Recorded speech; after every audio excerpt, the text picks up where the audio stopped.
Hello friends, come join us for a visit to Sovereign Hills, and we reached there at 1 o'clock, and luckily we got to see the parade. If you wish to see my men fire their weapons, then follow us.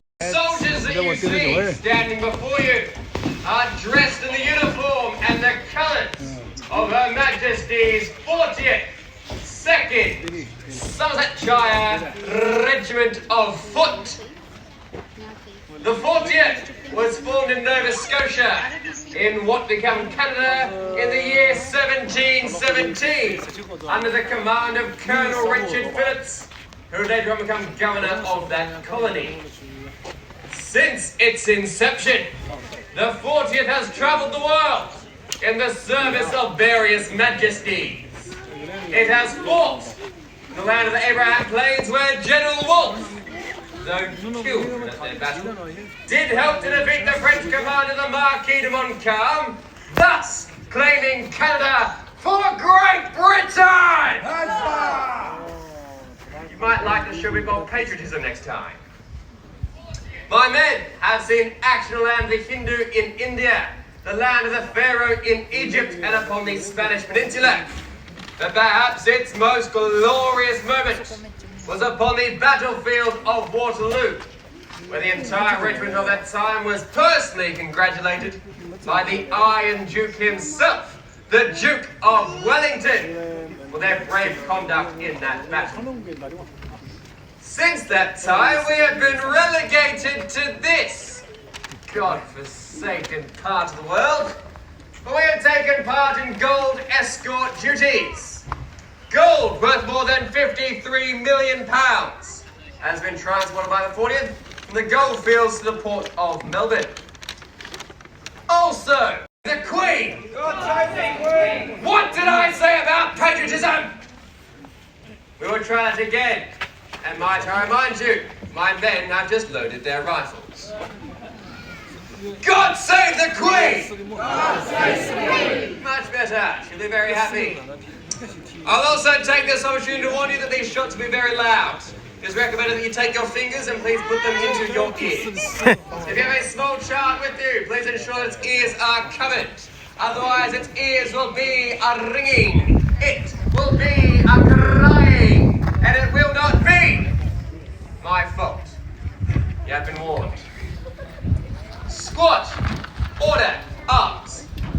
Advance. Arms. Shoulder, arms. Drummer stand fast, fine party, one pace forward, march. Port, arms. This is your final warning, fingers in your ears, I am not joking. Squad, present, arm. Number 1, number 2, number 3, shoulder, arms, order, arms. Then we saw how they extract the gold. You are about to watch that metal flow like water.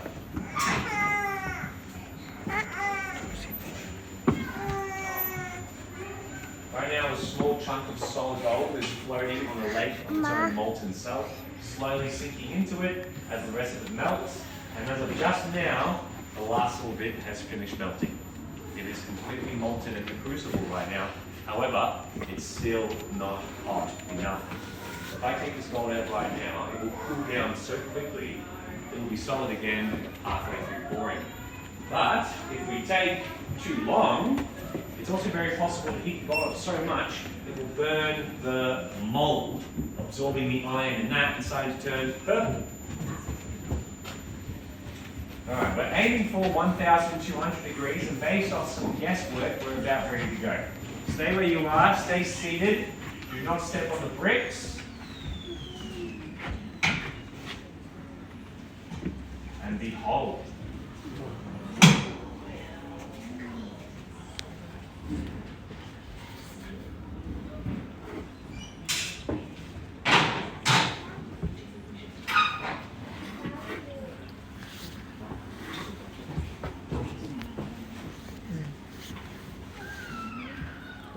Gold. See? That's the gold.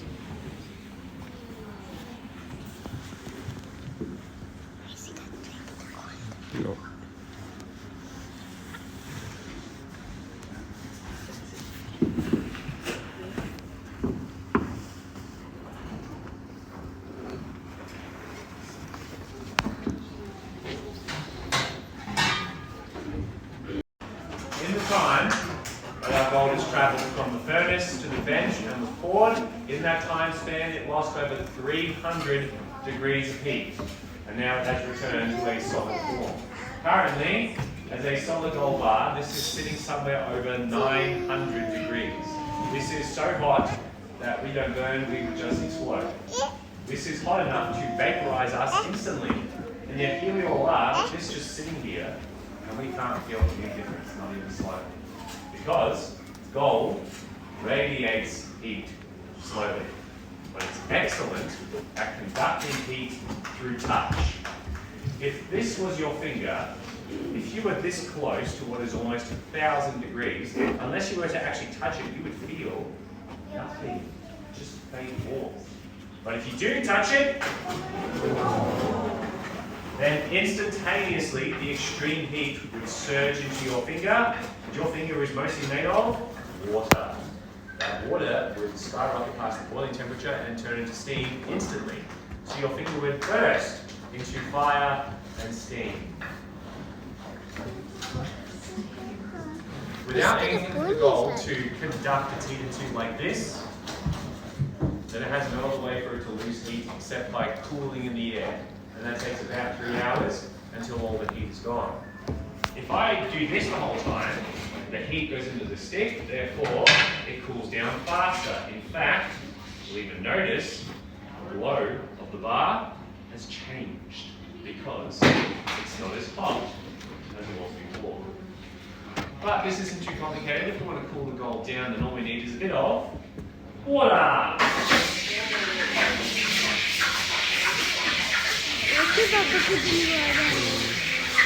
Bubbles होंगे ना ये steam गर्म. The end result.